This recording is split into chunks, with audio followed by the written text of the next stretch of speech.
চলো আজকে আম্মুর হাতের ছানা জিলাপির রেসিপি তোমাদের সাথে শেয়ার করি। এটা হচ্ছে একটা ঈদের রেসিপি, সো ভালো মতো দেখাতে পারিনি, অনেক রাশে ছিলাম, তারপরও কোনো রকমভাবে বলে দিচ্ছি। আর সব ইনগ্রিডিয়েন্টস হচ্ছে কমেন্ট বক্সে বলে দিব। খুবই ইয়ামি, অনেকটা গোলাপ জামুনের মতো আর খুবই সফট। সো চলো রেসিপিতে চলে যাই। তো এখানে আম্মু হচ্ছে 1 কাপ ছানা নিয়েছে, তার সাথে হচ্ছে এলাচ পাউডার দিয়েছে, 1 চিমটি গুঁড়ো দুধ দিয়েছে, 2 টেবিল স্পুন, 1 টেবিল স্পুন হচ্ছে ঘি দিয়েছে, তার সাথে হচ্ছে বেকিং পাউডার দিয়েছে একদম 1 পিঞ্চ, আর তার সাথে বেকিং সোডা দিয়েছে। এটাকে ভালো মতো এভাবে মিক্স করে নিতে হবে। এটা ফেটানোর পর তারপর আমি একটা পাইপিং ব্যাগে ভরে নিয়েছি। পাইপিং ব্যাগে প্রথমে একটু তেল গ্রিস করে দিয়েছি, তাহলে এটা সুন্দর মতো মানে চলে আসবে, লেগে যাবে না। তো আমি একটা নোজেল দিয়েও ঠিক করে নিয়েছি যাতে এরকম আসে। তো তোমরা এরকম স্টার নোজেলও নিতে পারো। তারপর এটা হচ্ছে গরম তেলে ভাজতে হবে। তো এখানে আম্মু তেলটা গরম করে নিয়েছে, তারপর আম্মু এভাবে জিলাপির মতো শেপ দিয়ে দিচ্ছে। তো এখানে আমি স্টার নোজেল টাইপ ইউজ করেছি, তোমরা চাইলে নর্মাল নোজেলও নিতে পারো।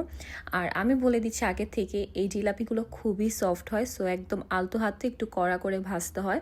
সাদা সাদা করে ভাজলে এটা শিরাতে যখন দিবা তখন একদম গলে যাবে। সো একটু ডার্ক ব্রাউন করে এটাকে ভেজে নিতে হবে। এর মাঝে হচ্ছে শিরা বানাতে হবে। তো এখানে চিনি 2 কাপ ছিল, পানি হচ্ছে 3 থেকে 4 কাপ ছিল, আর একটু লেবুর রস আর এলাচি দিয়েছে। তো আম্মু চিনিটা হালকা একটু ক্যারামেল করে দেন শিরাটা বানিয়েছে, তাহলে এটার কালারটা গোল্ডেন আরও আসবে আর দেখতেও বেশি সুন্দর লাগবে। তো এখন হচ্ছে জিলাপিগুলো তুলে নিবে। সো জিলাপি সব একসাথে ভাজার পরই শিরাতে দিতে হবে, এমন না যে সাথে সাথে দিতে হবে শিরাতে। সো একবারে সবগুলো ভেজে নিচ্ছে, দেন হচ্ছে শিরাতে দিয়ে দিতে হবে। শিরাটা খুবই গরম ছিল, আর শিরাটা ঠিক এরকম পাতলা হতে হবে, প্রায় একদম গোলাপ জামুন যেভাবে করে সেভাবেই করতে হবে। তারপর এই ফুটন্ত শিরাতে হচ্ছে জিলাপিগুলো দিয়ে দিতে হবে, দেন এটাকে সোক করে রেখে দিতে হবে।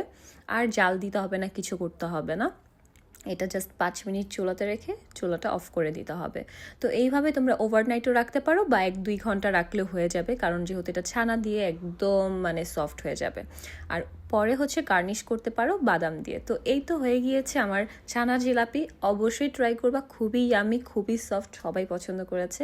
আর যদি ট্রাই করে থাকো কমেন্ট বক্সে জানাবা। Bye bye.